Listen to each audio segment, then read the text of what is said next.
स्त्री का गर्भ सह नहीं सकता, उसके तेज को, उसके पुंज को, उसके प्रभाव को साधारण स्त्री का गर्भ सह नहीं सकता। इसलिए संत का जन्म सती से ही होगा।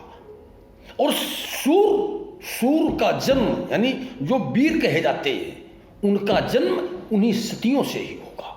तो अगर हमें इस संसार में संत और सूर को जन्म देना है तो हमें सबसे पहले सती अपने घर पे रखना होगा, अपनी समाज पे पैदा करना होगा। और वो कैसे होंगी? ये हमारे मन की सुरक्षा कवच से होंगी।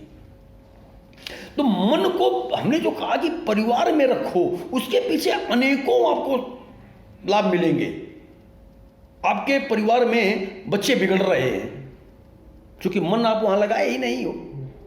आपके माता पिता जरूरत के लिए अभाव में जी रहे हैं, आप वहां मन ही नहीं लगाए हो, देखने नहीं चाह रहे हो। मन जब आपका परिवार पर पूरी तरह से एकाग्रचित्त हो जाएगा तो छोटी से छोटी चीजें, और जब आपके यहां ये व्यवस्था होगी तब 3 लोगों का जन्म होगा। जो मैंने पिछली चर्चा में किया था कि 3 सजावत देश को सती संत और सूर, और 3 लजावत देश को कायर कपटी को। आज 26 जनवरी हम मना रहे हैं। ये महानायक थे हमारे देश के राष्ट्र नायक, ये कोई स्पेशल कहीं से नहीं पैदा हुए। जरा एक विचार का विषय है। सरदार भगत सिंह है, चंद्रशेखर आजाद हैं, बिस्मिल साहब हैं, खुदीराम बोस हैं, बाल गंगाधर तिलक हैं, जो भी है, ये लोग एक नायक हो गए राष्ट्र के। पृथ्वीराज चौहान हुए, महाराणा प्रताप हुए, इस तरह के लाखों हमारे जो महानायक हुए, ये सूर हैं, ये सूर हैं यानी वीर हैं, योद्धा हैं, रणबांकुरे हैं। स्वामी विवेकानंद हुए, परमहंस महाराज रामानंद जी हुए, चैतन्य महाप्रभु हुए। इस तरह के हजारों संत ऋषि प्रधान देश है हमारा। ये जो ऋषियों का जन्म हुआ तो इन दोनों का जन्मदाता सती है। और सती एक स्त्री होती है, यानी एक कन्या से वो स्त्री में तब्दील हो जाती है। तो सबसे पहले हमें अपना पूरा एकाग्रचित्त मन अपने परिवार पर केंद्रित करना होगा, तब हमारा जीवन की नींव तब मजबूत होगी। और मन जो है हमारा है जीवन रूपी मकान की नींव की ईंट है। अगर नींव कमजोर हो जाएगी तो आपका जीवन रूपी मकान कभी भी ढह के गिर सकता है। इसलिए अपने मन रूपी ईंट को सबसे पहले, इसे हमें जीवन रूपी खूबसूरत मकान अगर बनाना है तो इस मन रूपी ईंट को पहले उस नींव पे तुम्हें लगाना होगा। जब ये मन रूपी ईंट इस खूबसूरत मकान की नींव पे लग जाएगा तो उसी के ऊपर कितना भी खूबसूरत आप मकान खड़ा कर लो, लेकिन अगर वाचा आपने लगा दिया या कर्म नींव में लगा दिया तो मन कभी भी इस मकान की खूबसूरती को आखिरी मुकाम तक नहीं पहुंचने देगा, क्योंकि ये इधर उधर भटकेगा। तो इन 3 चीजों को कंट्रोल करने की हमें बेशक जरूरत है, और वो एनी टाइम। अच्छा, ऐसा नहीं कि एक दिन आपने सोच लिया बस हो गया, ऐसा नहीं होगा।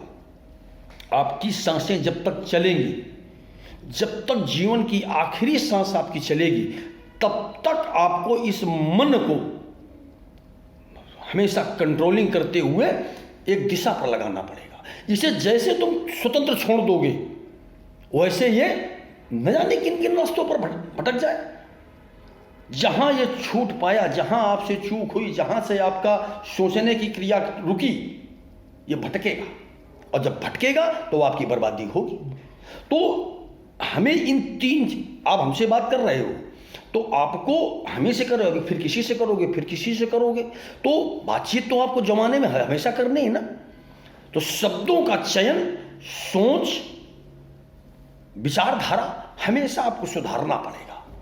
आप हमसे बात करते करते आपको एहसास हुआ कि यार हमें लगता कुछ गलत बोल दिया था, आप उसको महसूस तो करो, उस गलती को एहसास करो, प्रायश्चित करते हुए उसको सुधार करो। फिर किसी दूसरे से जब बात हमारी हो तो इस तरह के छोटे छोटे अशब्दों का इस्तेमाल हमारे द्वारा ना होने पाए, जिससे हमारी छवि साफ होगी, एक दिन समाज में हमारा अच्छा स्थान बनेगा। लोग कद्र करेंगे, हमें समाज पर लोग सम्मानपूर्वक बैठा लेंगे। भले धन कम हो लेकिन समाज में स्थान अच्छा होगा। तो अभाव भी अगर होगा तो समाज से हमें उसकी सहयोग मिल जाएगा। कर्म हम जब भी करते हैं, कर्म करते हुए एक चीज जरूर ध्यान रखें कि कहीं इस कर्म में प्रलोभन और लालच, ईर्षा और डाह के कारण कहीं दुष्कर्म की तरफ तो नहीं बढ़ रहे।